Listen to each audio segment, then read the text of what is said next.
जी अस्सलाम वालेकुम। कैफ 7 आज के लेक्चर का आगाज़ करते हैं। लेक्चर है हमारा 67 और आज के लेक्चर में एक तो हम होम असाइनमेंट आपको दी गई थी वो डिस्कस करेंगे, फिर इसके बाद इन्वेस्टमेंट और एसोसिएटेड कंपनी, ये लर्निंग ऑब्जेक्टिव हमने स्टार्ट किया था जिसमें इन्वेस्टमेंट और एसोसिएटेड कंपनी की डेफिनेशंस सीख रहे थे हम। इसमें इन्वेस्टमेंट की डेफिनेशन हमने कंप्लीट कर ली थी, एसोसिएटेड कंपनी की डेफिनेशन रह गई थी, उसको भी हम आज इंशाल्लाह कंक्लूड करेंगे। लेकिन उससे पहले प्रीवियस लेक्चर में से कोई क्वेश्चन पूछना चाहते हैं पूछ लीजिए। अभी तक कोई नहीं? चलिए अब होम असाइनमेंट की तरफ चलते हैं। ये वॉल्यूम 2 चैप्टर 7 नजर आ रहा है? रिकॉर्डिंग में ठीक है? ये फॉन्ट साइज स्मॉल तो नहीं है? ओके चलिए ठीक है। Question 2. कह रहा है list any 6 mortgage and charges which are required to be registered under the provisions of Companies Act 2017. क्या बताना है? वो लिस्ट थी कंप्लीट, याद किए थे types of mortgage and charges. ठीक है, कौन सा? मूवेबल, सिर्फ कीवर्ड्स बता दीजिए। Keywords: movable property, immovable property, intangibles, intellectual property, goodwill, ship aircraft और अच्छा वो निगोशिएबल इंस्ट्रूमेंट वाली एग्जांपल भी तो थी, वो नहीं है। हाँ, निगोशिएबल इंस्ट्रूमेंट्स को रजिस्टर करवाना रिक्वायर्ड नहीं है। शाबाश। अच्छा, प्लेज को रजिस्टर करवाना रिक्वायर्ड है? प्लेज को रजिस्टर करवाना भी रिक्वायर्ड है। चलिए, ये तो रिप्रोडक्शन का क्वेश्चन था, इजी था आपके लिए। अच्छा, 3 मार्क्स हैं, 3 मार्क्स, तो मुझे कितने लिखने चाहिए एग्जाम्पल? 6। उसने खुद से कह दिया है, लेकिन अगर खुद से 6 का वर्ड रिक्वायरमेंट में इंक्लूड ना होता तो भी मैं 6 से, क्योंकि आपने 1.1 नंबर ऐसे एलोकेशन नहीं करनी, बल्कि क्या करना है? 1 पॉइंट आधा नंबर एलोकेशन आपने खुद से कैसे करनी है? हमेशा 1 पॉइंट का आधा नंबर, 1 पॉइंट का आधा नंबर, 1 पॉइंट का आधा नंबर नहीं, ये कंसेप्ट गलत है। 1 पॉइंट का आधा नंबर, ये कंसेप्ट ठीक। नेक्स्ट, बी पार्ट के study type. On 5 November 2022 Orange Limited has obtained a long-term loan of ₹300 million from Mango Bank Limited for expansion of its business against mortgage of the following properties. अब ये कुछ property mortgage करवाई है, आप 2 properties बताइए, आपने बताना है इन दोनों में कोई फर्क है कि नहीं हमारे लीगल प्रोविजंस के पॉइंट ऑफ व्यू से। पहला है factory building situated in Quetta having value of ₹200 million, और दूसरा showroom situated in London UK having value of ₹150 million। भाई ट्विस्ट किस में है? अमाउंट में 200 और 150 में के लोकेशन में? लोकेशन में। ठीक है, ये तो रूटीन वाला कंसेप्ट है ना हमारा, कि पाकिस्तान की प्रॉपर्टी पाकिस्तान में ही रजिस्टर हो रही है। रूटीन का प्रोसीजर कौन सा? रूटीन का प्रोसीजर कौन सा? कितने दिन? 30 दिन के अंदर क्या करना है? इंस्ट्रूमेंट क्रिएटिंग चार्ज पर्टिकुलर्स के साथ किसको जमा करवाने हैं? रजिस्ट्रार को। ठीक है, रजिस्ट्रार सर्टिफिकेट ऑफ रजिस्ट्रेशन दे देगा। लेकिन ये जो प्रॉपर्टी आउटसाइड पाकिस्तान से सिचुएटेड, ये तो रजिस्टर करना रिक्वायर्ड नहीं होती है ना? ऐसे ही है, रिक्वायर्ड होती है। तो इसमें भी पाकिस्तान में भी रजिस्ट्रेशन रिक्वायर्ड होगी, चाहे हो सकता है फर्दर प्रोसीडिंग फॉरेन कंट्री में भी रिक्वायर्ड हो, पाकिस्तान में भी रिक्वायर्ड है पक्का। यानी यूके वाली प्रॉपर्टी चाहे यूके में रजिस्टर्ड हो भी रही हो, भाई यूके का भी तो एससीसीपी होगा, उधर हो भी, इधर भी पाकिस्तान में भी रजिस्टर करवानी है पक्का। पक्का नहीं, कच्चा पक्का। रजिस्टर करवाने पाकिस्तान में कितने दिन में? टाइम 30 डेज ही है, लेकिन ये 30 दिन कहाँ से शुरू हो गए? जिस दिन एग्रीमेंट हुआ उस दिन से नहीं, जिस दिन नॉर्मली डॉक्यूमेंट्स पाकिस्तान में पहुंचते हैं। ये प्रॉपर्टी सिचुएटेड आउटसाइड पाकिस्तान का कंसेप्ट याद है ना? नहीं याद, ये वीक है आपका कंसेप्ट, इसीलिए आई कैप बार बार यही पूछ रहा है। ये आई कैप का अब रिसेंट अटेम्प्ट्स में फेवरेट बन चुका है, प्रॉपर्टी सिचुएटेड आउटसाइड पाकिस्तान वाला। Under the provision of Companies Act 2017, I discuss the duties of OL with regard to registration of above mortgage and consequences of non-registration. ठीक है, हमने प्रोसेस तो बता दिया। अच्छा, दोनों का इकट्ठा प्रोसेस बताएंगे कि अलग-अलग? अलग-अलग। दोनों का इकट्ठा प्रोसेस क्या अलग? दोनों का लीगल स्टेटस अलग, लीगल रिक्वायरमेंट्स अलग बताएंगे। कॉन्सिक्वेंस ऑफ नॉन रजिस्ट्रेशन क्या है? अच्छा, ये सेम ही है, ये सेम ही है, इनमें फर्क नहीं बताया। सेम क्या होगा? Void against liquidator and creditor. इस सेंटेंस का मतलब हम डिस्कस कर चुके हैं। और however company still contractually liable to pay, लेकिन स्टेटस क्या होगा इसका? डाउनग्रेड हो जाएगा अनसिक्योर्ड क्रेडिटर के तौर, अनसिक्योर्ड डेट बन जाएगा। इस डेट का स्टेटस क्या होगा? सिक्योर्ड नहीं रहेगा। क्या? हालांकि एग्रीमेंट कर लिया, चाहे डेटर क्रेडिटर ने आपस में एग्रीमेंट कर लिया, लेकिन रजिस्ट्रार के पास रजिस्ट्रेशन नहीं करवाई, डेट है, कंपनी पे करेगी, लेकिन अनसिक्योर्ड डेट के तौर। क्लियर जी? फर्स्ट में कोई प्रॉब्लम? इसमें ड्यूटी हमने बता दी, क्वेटा की ड्यूटी बता दी, लंदन की, और फिर consequences of non register. Second में कह रहा है state the requirement relating to inspection of register of mortgage and charges. अच्छा,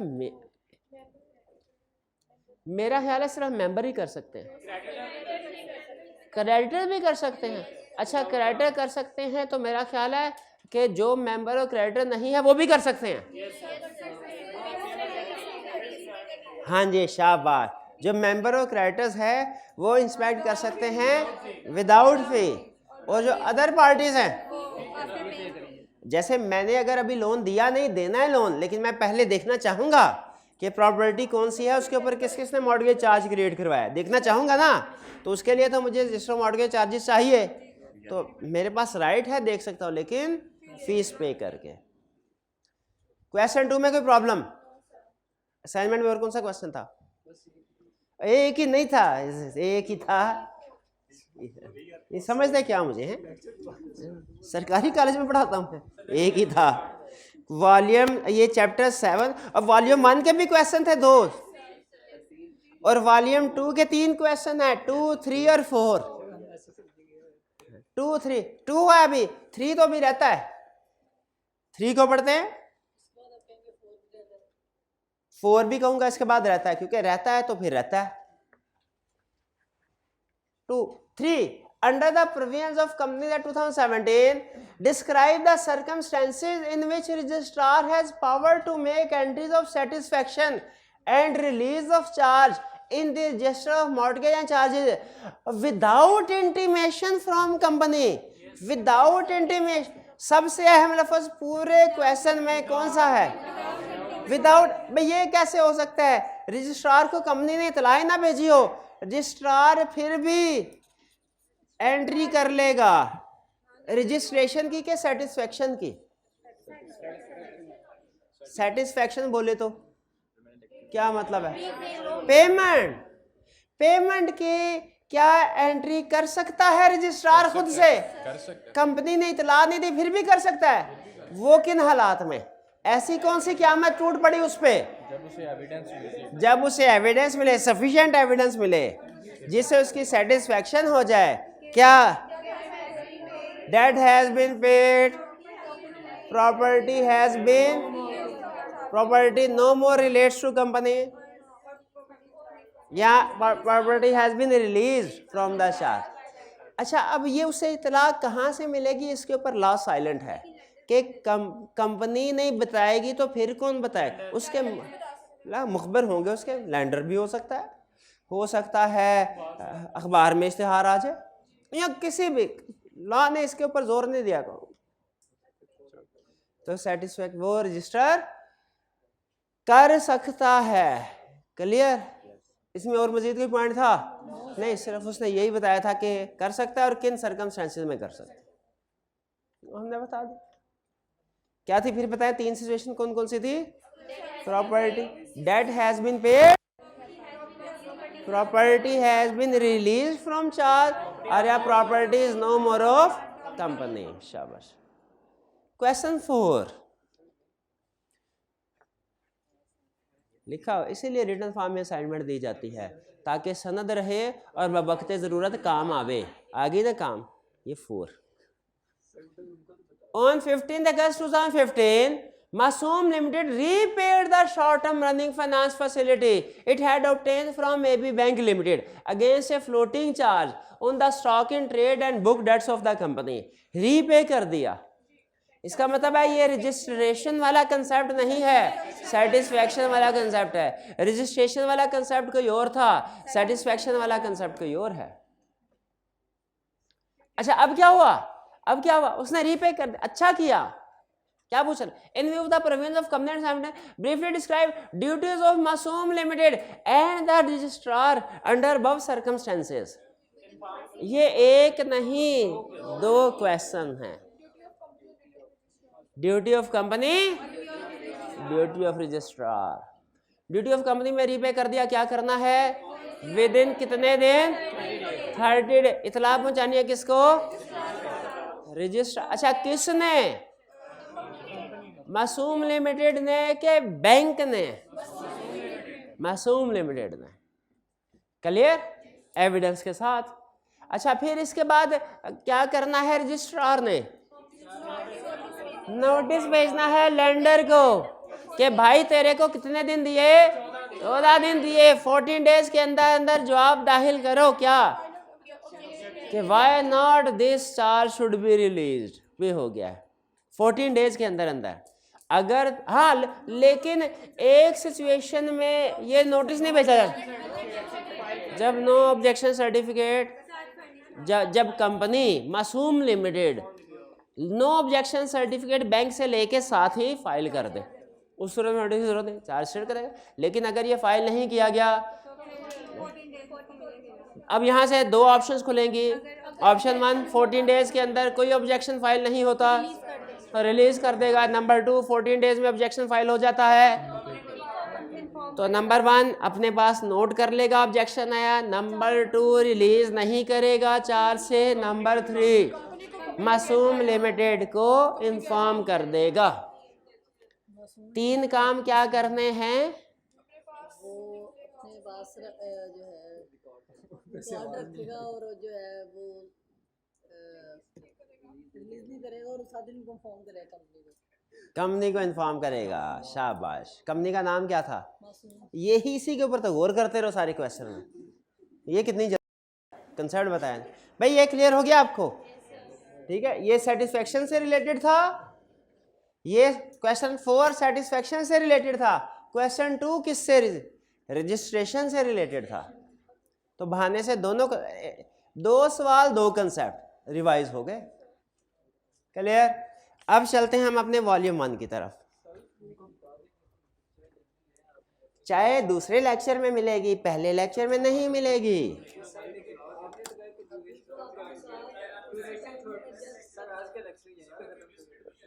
नहीं बिस्किट नहीं मिलेंगे. बिस्किट कल मिलेंगे. आज सिर्फ चाय मिलेगी. बोले यस के नो? कितनों का नो है? कितनों का यस है? 4 जिनका यस है ना उनके लिए चाय ले आओ. 5 का यस हो गया. और 6 7 8 दोस्त की तरफ से. इसके दोस्त के लिए भी इसके छोटे भाई का हिस्सा भी इसको दे देना.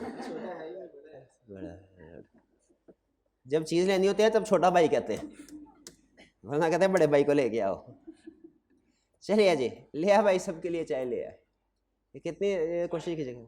हाँ जी. लेकिन ऐसा ना हो चाय आए अभी, चूंकि 20 मिनट के बाद आपकी चाय आते आते आधा घंटा मस्ट है. तो, हाँ नहीं रहने दे, फिर रहने दे. अच्छा कितने बाकी जिनकी क्लास है उनके लिए कल अरेंजमेंट कर ले. मनोरंजन का इंतजाम होगा कल. उसके चाय के साथ कुछ और भी इंतजाम करेंगे. आज सेकंड क्लास जो 11-20 के बाद कितने स्टूडेंट्स बैठे होंगे? 11-20 के 1 2 3 4 5 6 7 8 9 10 चाय. 7 बिस्किट फूफो घर आया है. 7 बिस्किट भी हो जाए है. साथ में मजीद तेरी फरमाइशें बढ़ती जाएगी. चुप करके पढ़. इधर घर क्या क्या क्या आए हो? मैं सीए करने जा रहा हूँ क्या पार्टी करने जा रहा हूँ?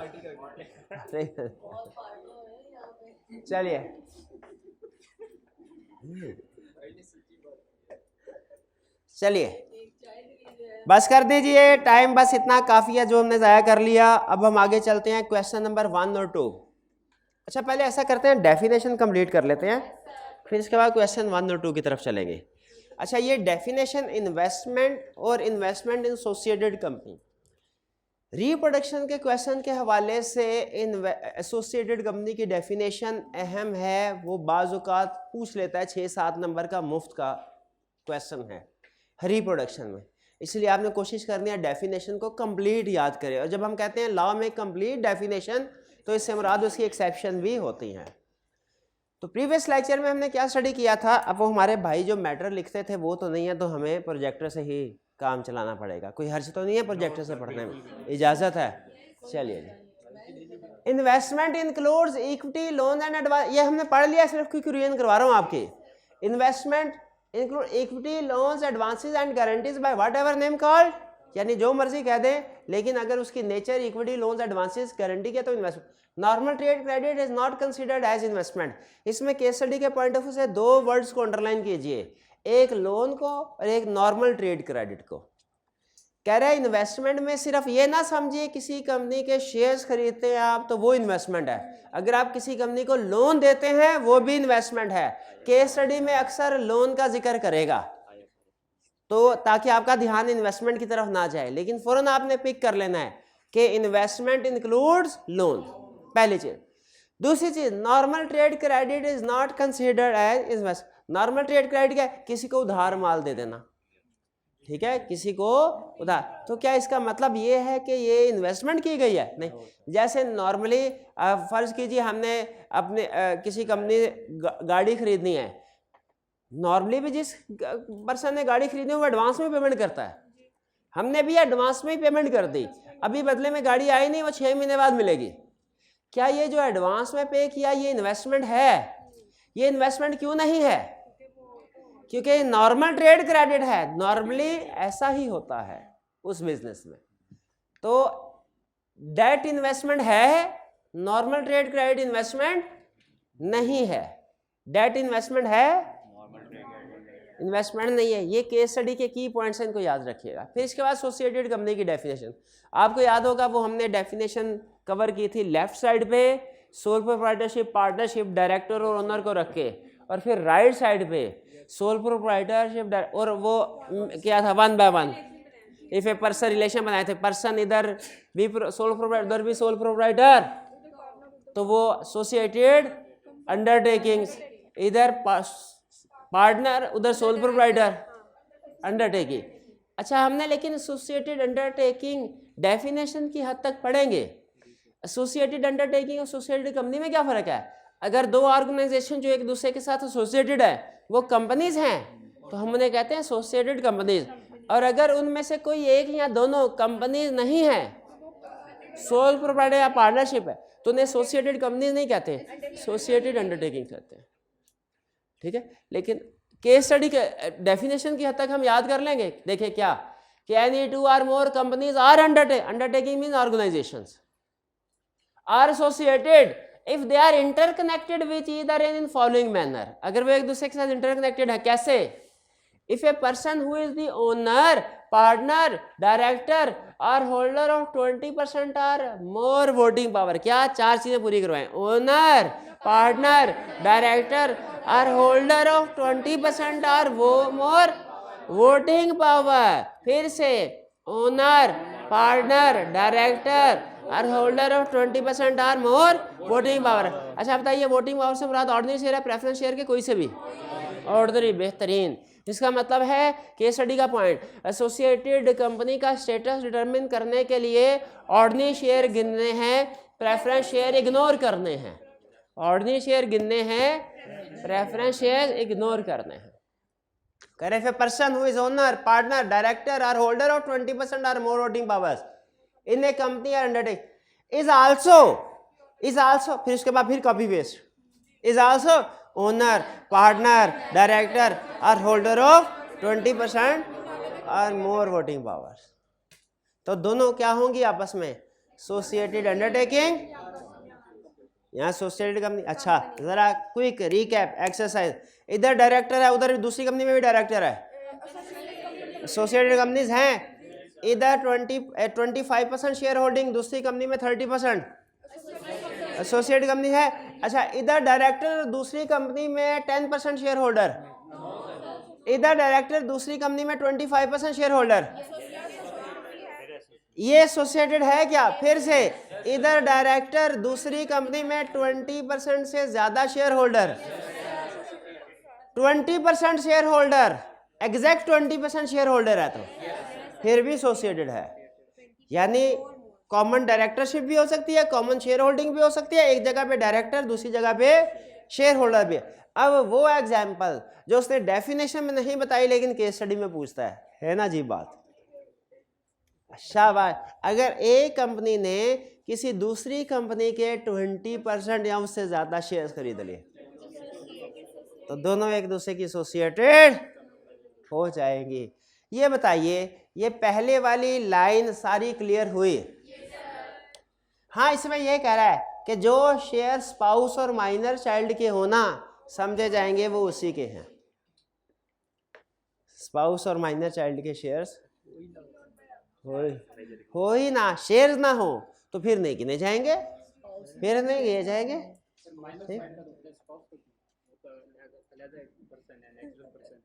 स्पाउस अलहदा नेचुरल पर्सन है, माइनर भी नेचुरल पर्सन ही है, लेकिन वो डिपेंडेंट समझे जाते हैं ना, डिपेंडेंट समझे।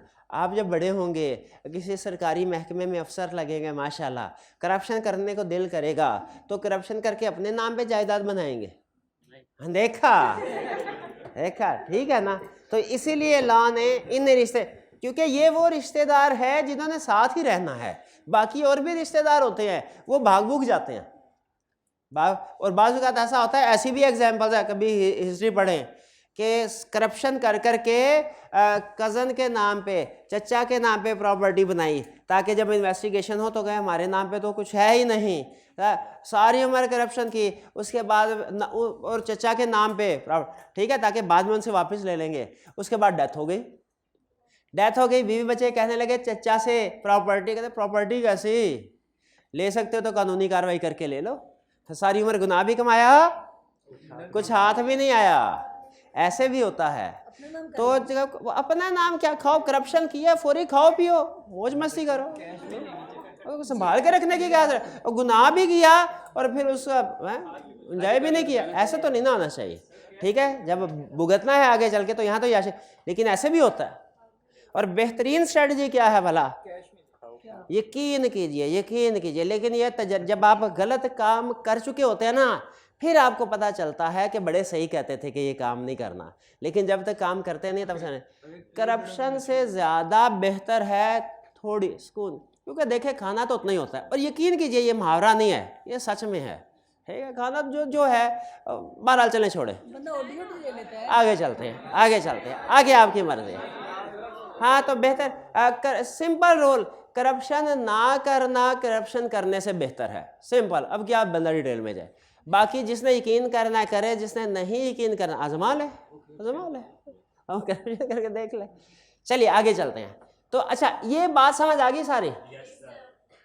यहाँ पहला पॉइंट का एक एक लफ्ज़ समझ आ गया, एक एक लफ्ज़ भैया, स्पाउस माइनर चाइल्ड समझ आ गया।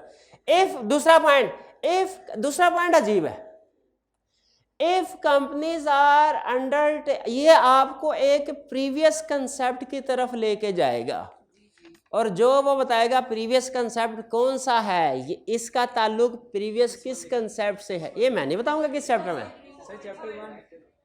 इफ कंपनीज आर अंडर, हाथ उठा के बताना, हाथ उठा, if companies or undertaking are under common management or control, शाबाश, ये सब्सिडी और होल्डिंग की बात कर रहा है। बल्कि आगे क्या भी दिया उसने, R1 is the subsidy of another. अब जरा इसकी कहानी, ये इतने सिंपल नहीं है जितना नजर आ रहा। देखने में क्या है, if companies are under common management or control, R1 is the subsidy of another. अब जरा इसको हम थोड़ा सा स्ट्रक्चर बना के देखते हैं। इसको, ये है जी होल्डिंग कंपनी H1, ये इसकी सब्सिडरी कंपनी है S1। क्या ये दोनों होल्डिंग सब्सिडी एसोसिएटेड कंपनी है? बिल्कुल। कैसे पता चला एसोसिएटेड है? डेफिनेशन में लिखा one is the subsidiary of another. फिर इसके बाद S1 की एक और सब्सिडरी है S2। याद है हमने रूल पढ़ा, सब्सिडरी की भी सब्सिडरी होती है जितनी लेयर्स तक लॉ कहेगा। लेयर्स वाला लफ्ज याद है? सब्सिडरी की सब्सिडरी भी सब्सिडरी होती है, ये कंसेप्ट पता है ना? तो बताइए क्या S1 और S2 एसोसिएटेड हैं? S1 और S2 एसोसिएटेड नहीं है? हैं। S2 और H1 एसोसिएटेड हैं?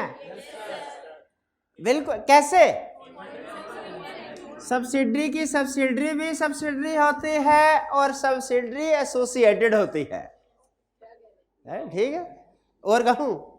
और फिर से अच्छा, इस सब्सिडरी की एक एसोसिएटेड कंपनी है। ये इधर भी एक डायरेक्टर कॉमन है, इधर भी एक डायरेक्टर कॉमन है, ये भी एसोसिएटेड हो गई ना? ठीक है। A1 ये किसकी एसोसिएटेड हुई? किसकी एसोसिएटेड हुए?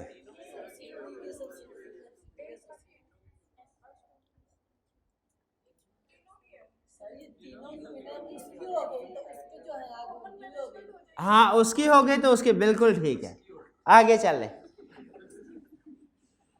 ये है S3, H1 और S3 होल्डिंग सब्सिडरी है, एसोसिएटेड भी हैं। अच्छा, इसका मतलब ये हुआ हर होल्डिंग सब्सिडरी एसोसिएटेड है, लेकिन हर एसोसिएटेड होल्डिंग सब्सिडरी नहीं है। ये ठीक है भाईजान? ये कैसा अर्ज किया? ये ठीक है। लिखना, फिर इसको लिखना। हर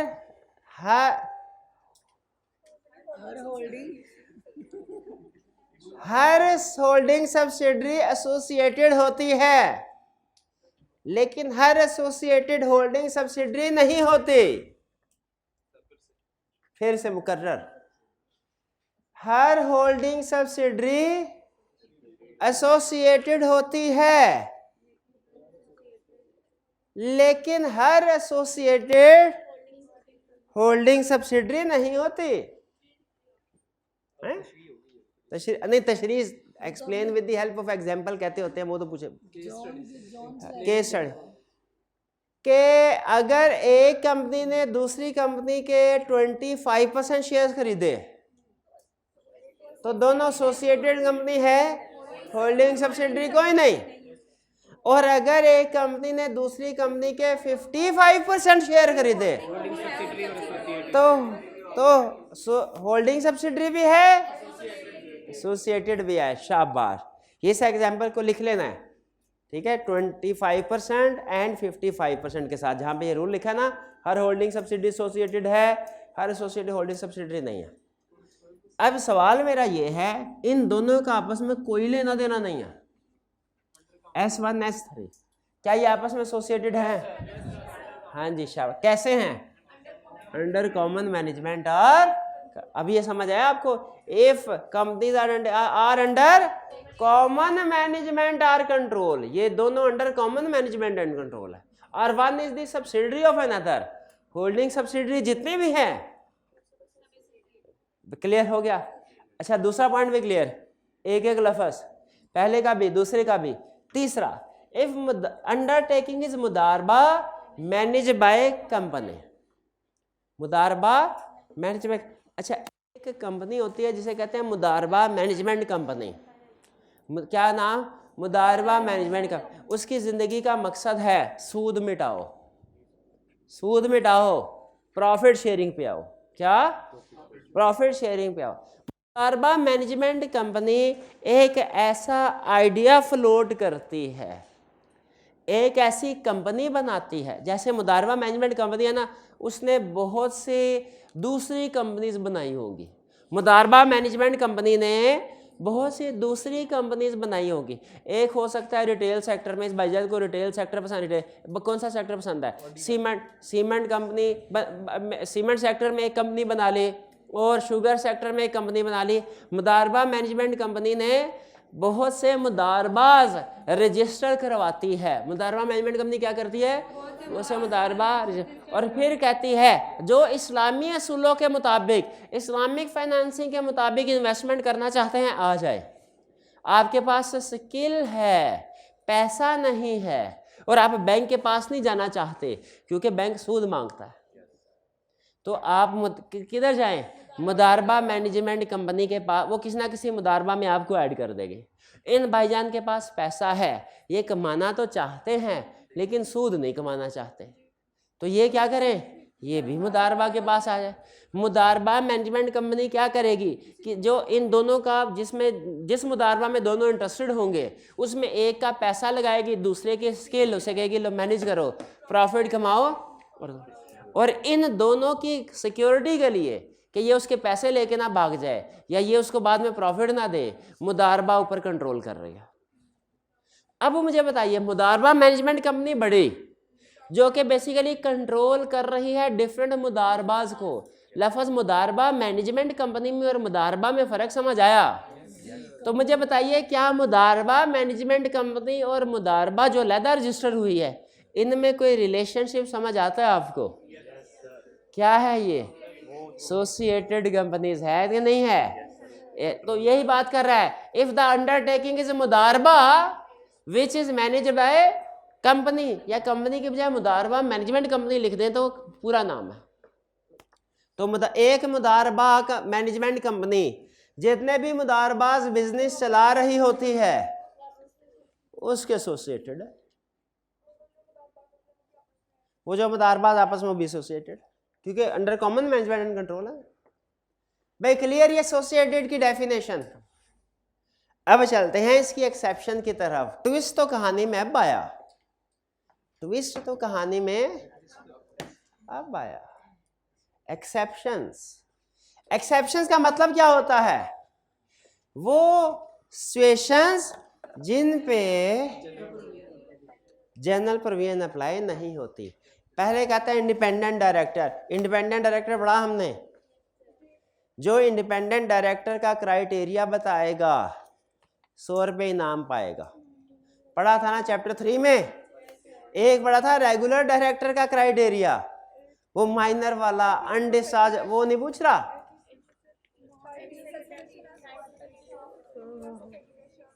हाथ उठा के 50% से अब ना मिल पाएगा, अब ना ढूंढे, अब ना मिल पाएगा। HEC रिकग्नाइज्ड यूनिवर्सिटी से ग्रेजुएट किया हो, बाकी नहीं आता, बस ये। अगर वो नहीं है तो 15 साल और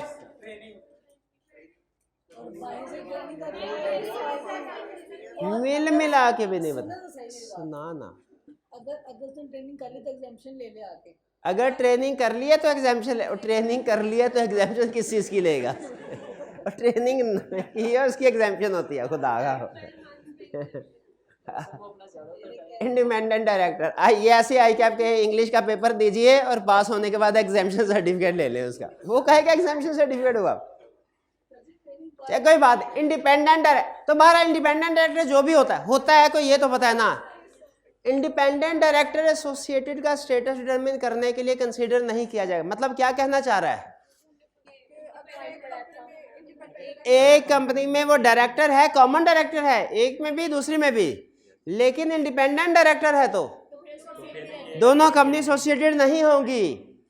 अगर डायरेक्टर एक पर्सन है, ये भाईजान, एक कंपनी में 25% शेयर है, दूसरी कंपनी में इंडिपेंडेंट डायरेक्टर है नहीं, और अगर रेगुलर डायरेक्टर होते फिर शाबाश, यही कंसेप्ट है।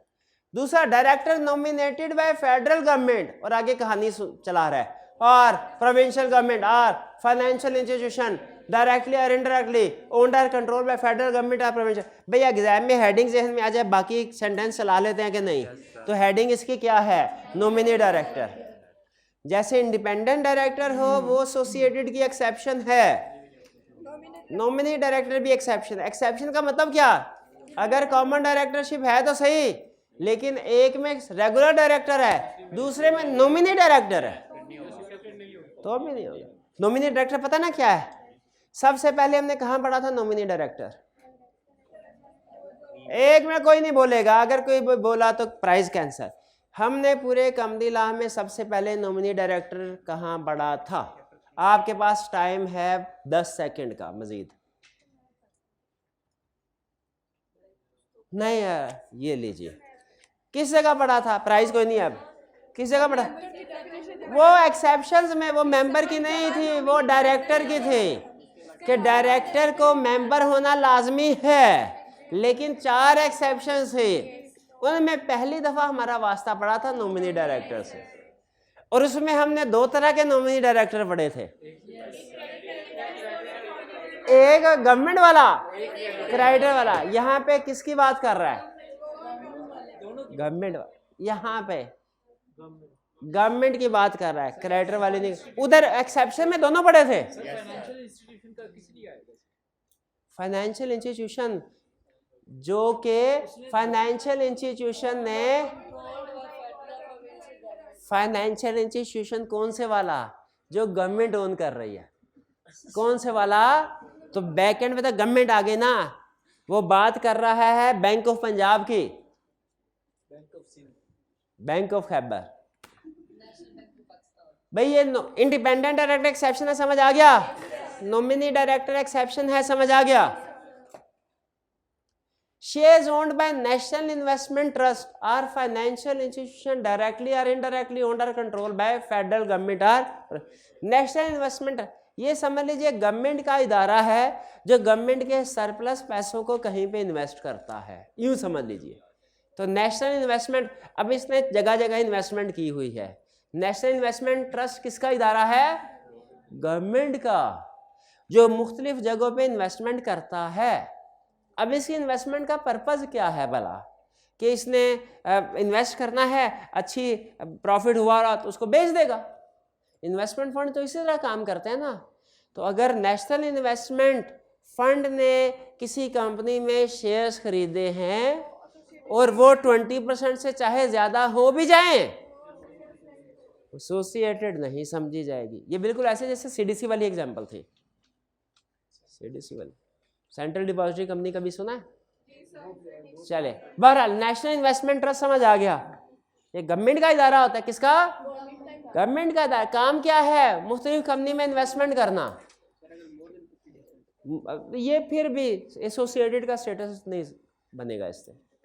और share registered in the name of central depository not beneficially owned by. ये बता था सेंट्रल डिपॉजिटरी क्या है, ये बैंक है, ये एक तरह से बैंक है, लेकिन फर्क क्या है, आम बैंक में हम पैसे जमा करवाते हैं, पैसे ट्रांसफर करवाते हैं एक से दूसरे के अकाउंट में, सीडीसी में शेयर जमा करवाते हैं कंपनीज के, और एक सेलर बायर से दूसरे इन्वेस्टर के अकाउंट में ट्रांसफर करवाते हैं। अब खुद बताए सीडीसी, अब जो बैंक को मैं पहले पैसे जमा करवाए वो बैंक के पैसे हैं कि मेरे पैसे हैं मानतन?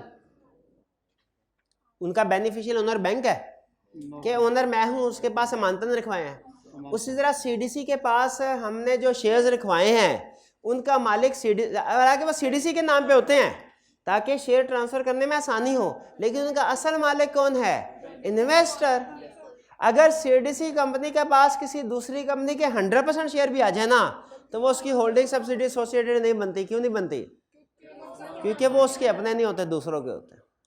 हाँ, अगर अपने पैसों से सीडीसी कोई शेयर खरीद ले फिर वो हो सकते हैं होल्डिंग सब्सिडी। फिर से पढ़ते हैं, कह रहा है share registered in the name of central depository but not beneficially owned by it. इससे कोई एसोसिएटेड कंपनी बनेगी? नहीं बनेगी, नहीं बनेगी। क्लियर हुआ? चारों फिर से एक्सेप्शंस क्या है एसोसिएटेड कंपनी की? Independent director, nominee director, national investment trust, central. 2 example director वाली है, 2 शेयर होल्डर वाली, क्योंकि एसोसिएटेड कंपनी की डेफिनेशन में भी हमने शेयर होल्डर के ऊपर, डायरेक्टर के ऊपर ही जोर लगाया है। इन्हीं 2 पोजीशन से एसोसिएटेड नॉर्मली डिटरमिन होती है ना। तो एक्सेप्शन में भी 2 एक्सेप्शन डायरेक्टर की है, इंडिपेंडेंट और नॉमिनी, और दो हैं शेयर होल्डर की, नेशनल इन्वेस्टमेंट ट्रस्ट और सेंट्रल डिपॉजिटरी कंपनी। फिर से 4 एक्सेप्शन कौन कौन सी? Independent director, nominee director, national investment trust, central depository company. फिर से independent director, nominee director, national investment trust, central depository company. आखिरी दफा भाई की फरमाइश पे, independent director, nominee director, national investment trust, central depository company. Exception याद करते करते अजीब मामला हुआ, डेफिनेशन भूल गए। अब डेफिनेशन भी रिवाइज कर लें कि दो कंपनी कब एसोसिएटेड बनेंगी। 3 पॉइंट्स थे, 4 एक्सेप्शन थी। 3 पॉइंट्स थे, 3 पॉइंट्स कौन से हैं? If a person or partner or director or holder of 20% or more voting rights is also owner, partner, director or holder of more than 20% voting rights. और दूसरा point कौन सा था? If both are under common management और control और one is the subsidy of another. और तीसरा point कौन सा था? इफ मुदारबा इज मैनेज्ड बाय मुदारबा मैनेजमेंट कंपनी। ठीक है जी, क्लियर हो गया। डेफिनेशन, ये अहम डेफिनेशन है, लेकिन कहता है केस स्टडी की टिप्स जाते जाते तो सुन लें, वरना रिप्रोडक्शन का क्वेश्चन हो जाएगा, केस स्टडी हाथ नहीं आएगी। पहला, if you are asked in exam to define associated company undertaking also include exception and definition. Exception and definition ये तो पहले पढ़ लिया था, सॉरी ये नहीं पढ़ाना था, ये तो पहले पढ़ लिया था। पढ़ाना क्या था वो अगली बात है। कह रहे non voting preference shares are not considered in determining, ये भी सॉरी ये भी नहीं पढ़ाना था, ये पढ़ा, ये नॉन वोटिंग वाला पढ़ा दिया था कि प्रेफरेंस शेयर्स को कंसीडर नहीं कर। पक्का केस स्टडी में भूल तो नहीं जाएंगे। अगली बात, मुदारबा is in Islamic financing activity. मुदारबा क्या है? इस्लामिक फाइनेंसिंग एक्टिविटी है। किस लिए सेटअप की जाती है? इंटरेस्ट फ्री फाइनेंसिंग को, ये भी पता है। ए पब्लिक कंपनी जो कि मैनेज कर रही होती है, मुदारबा इज एस्टैब्लिश्ड टू फ्लोट मुदारबा, फ्लोट मुदारबा, मुदारबा क्रिएट करने के लिए मुदारबा मैनेजमेंट कंपनी बनाई जाती है। किस लिए? मुदारबा क्रिएट करने के लिए। Which are separate legal entities, यानी मुदारबा मैनेजमेंट कंपनी सेपरेट है, मुदारबाज सेपरेट हैं, लेकिन सेपरेट होने के बावजूद भी एसोसिएटेड है इस परचम के साए तले। हाँ अच्छा, ये भाई एसोसिएटेड कंपनी की डेफिनेशन क्लियर हो गई। क्वेश्चन तो रह ही गए। असाइनमेंट, अच्छा असाइनमेंट अगले लेक्चर में। चलिए ठीक है जी, आज का ये लेक्चर यहाँ पे ख़त्म करते हैं। अल्लाह हाफिज़।